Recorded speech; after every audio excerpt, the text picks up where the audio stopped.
So the mishnah in chapter 5, 6th mishnah, says that mazikin, which are destructive spirits, right, or negative energies or negative influences, were created at twilight.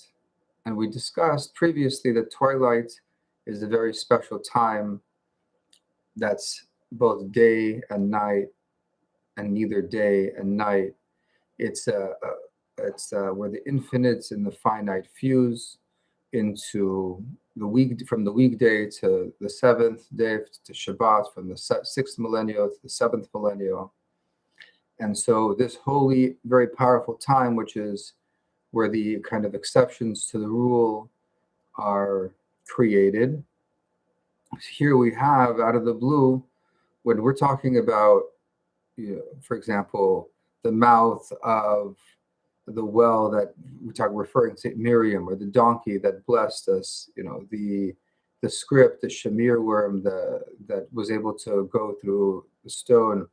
These are all wild, wonderful, positive things. And here we're talking about demons. So what's going on here? So the Mishnah explains that these damagers, mazikin means damagers, or harmful spirits, the sheidim, the invisible destructive forces that the oral Torah, that the Gemara discusses.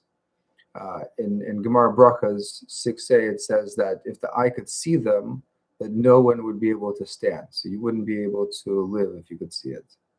Thank God we can't see it. Can't see them. And the Midrash explains that they have kind of an odd status because God created their souls on the eve of Shabbat, and before he could create their bodies, Shabbat came in. So these creatures, essentially, they were basically left like half-made. And they're essentially spirits without bodies, because Hashem, as 6 explains, didn't have enough time to make them into bodies. So they're spirits without bodies, which is why they're not seen and why they're unstable. And neither fully of this world or outside of it. They're like in between this world, that world. They're in a confusing state, essentially. And essentially they're an unfinished creation. Think about it like that. But that's the whole purpose of an unfinished creation, because the Rebbe explains that the whole idea of this unfinished creation is because its completion is in Shabbat. It's intentionally designed incomplete because although its purpose is negative, its real ultimate purpose is to be transformed, not deleted, not obliterated, but transformed into the good, into Shabbat, into the seventh millennium.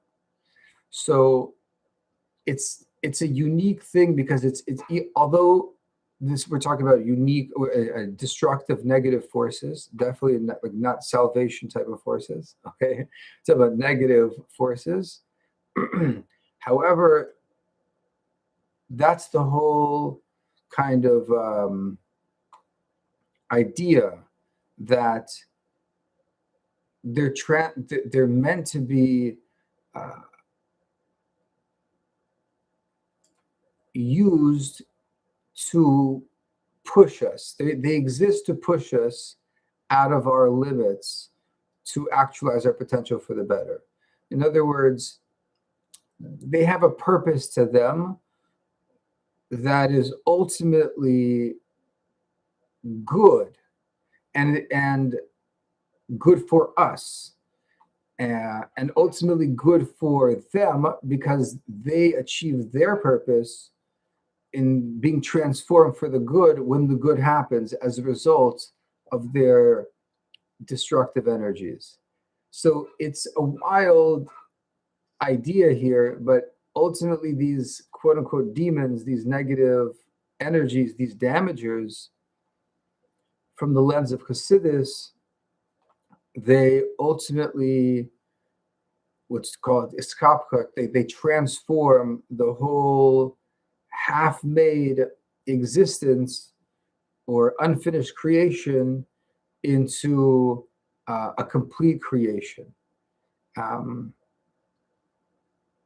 so that's essentially the idea, the takeaway for us is that nothing created in the seam of Shabbat is beyond redemption, meaning the paradigm of harm. Mazikin are the paradigm basically of harm, but they trace their light and they're destined to be turned out for the good. Okay? So whatever destructive force that we have operating in our life is at its root going to result in good for us. It doesn't mean, by the way, it's harmless now, and it doesn't mean to excuse whatever that is, but it changes the strategy, right? You don't have to annihilate it. You don't annihilate something that one day is going to turn to be good, right? Your goal is to essentially outlast it, okay, whatever it is. So subdue where you're at, redirect it, to wherever you can and when you can and as needed, because that redirection is your small rehearsal for what the world is heading toward, meaning that messianic experience, that Mashiach experience is realized through these mazikin, through these harmful forces. So we know we're going to win over time.